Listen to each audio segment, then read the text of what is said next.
Yes. Well, first of all, it's a very old theory because no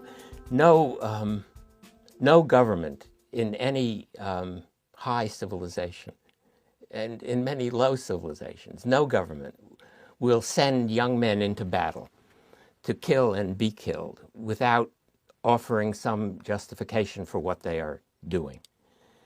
And so just war theory is simply an argument about what justifications make sense. What are the plausible justifications?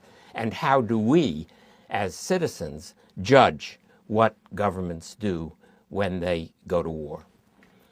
And the Greeks had arguments about when to fight and how to fight, and there are biblical accounts of arguments about when to fight and how to fight, and in the Islamic tradition there are arguments. And just war theory as a doctrine, it comes out of Catholic moral theology in the Middle Ages.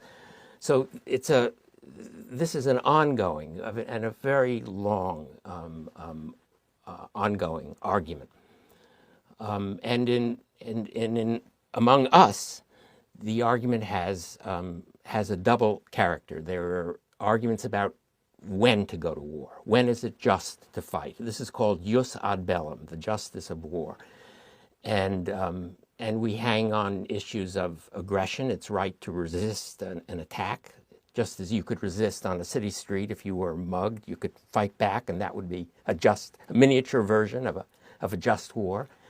And it's also just to come to the aid of the victim of aggression, as you might do on a city street if you were brave enough. And that would be a just war.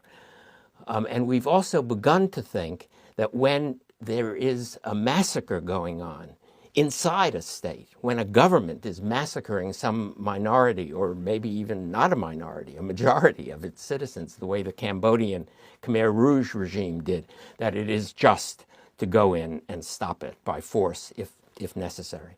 So those are the just occasions of war.